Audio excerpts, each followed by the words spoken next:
শিলচৰৰ আইজল ৰাষ্ট্ৰীয় ঘাইপথৰ কাছাৰৰ ভাগাত দিন ডকাইতি মিজু ব্যৱসায়ীৰ পৰা 13 লাখ টকা লুটি নিলে অস্ত্ৰধাৰী 4 ডকাইতে এখন সুইফট বাহনেৰে আহিছিল 4 দুৰ্বৃত্ত ব্যৱসায়ীগৰাকীয়ে নগদ 13 লাখ টকা লৈ মিজোৰাম অভিমুখে ভাগা বজাৰৰ পৰা গৈ আছিল আৰু মিজোৰামলৈ গৈ থকা অৱস্থাতে চুৰিৰে ভয় দেখুৱাই টকা লুটি নিয়ে ডকাইতৰ দলটোৱে ইফালে ঘটনা সন্দৰ্ভত ধলাই আৰক্ষী থানাত এজাহাৰ দাখিল কৰে মিজোৰামৰ ব্যৱসায়ীগৰাকীয়ে এজাহাৰৰ পিছতে গোচৰ ৰুজু কৰি আৰক্ষীয়ে তদন্ত আৰম্ভ কৰে ডকাইত কেজনে ব্যৱহাৰ কৰা বাহন আৰক্ষীয়ে উদ্ধাৰ কৰিছে যদিও এই পৰ্যন্ত কিন্তু গ্ৰেপ্তাৰ কৰিবলৈ সক্ষম হোৱা নাই ডকাইত কেইটাক আৰু কাছাৰৰ ভাগাত দিন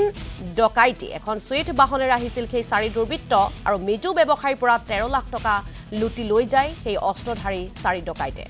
আৰু ইতিমধ্যে আমি উল্লেখ কৰিছো যে ব্যৱসায়ীগৰাকীয়ে নগদ 13 লাখ টকা লৈ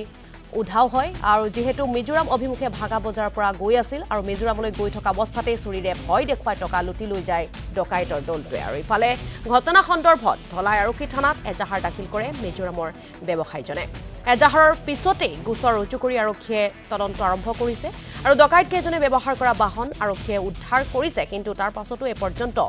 ডকাইত কেইটাক কিন্তু গ্ৰেপ্তাৰ কৰিবলৈ সক্ষম হোৱা নাই একটা সুইফট গাড়ি লইয়া 60 জন লুকাইছে আইয়া তার সামনে গাড়িটা ফাতাইর করছে করিয়া দাঁড়ালু অস্ত্র বাইর করছে দুই দরজা দুইজনে মানে চাপ মারি ধরছে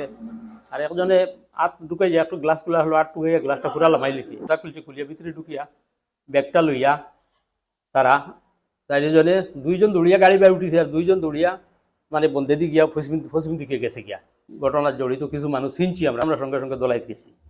গিয়া একটা ইজার এলাকায় ইয়া বড় হওয়া গেল যে তারা এখানে একটা গল্লিতে আছে পুলিশ লইয়া গিয়া তদন্ত করিয়া 3-4 বাড়ি কাউরে পাওয়া যায় নাই পুলিশ এখানে তদন্ত করিয়া এখান থেকে আবার বাগা বাজার গেছেন ফোনে গাড়ির লোকেশন পাইছেন ফোনে লোকেশন পাইয়া তারা তদন্ত করিয়া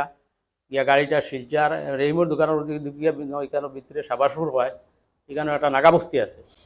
ও নাগাবস্তিত গিয়া গাড়িটা পাইছেন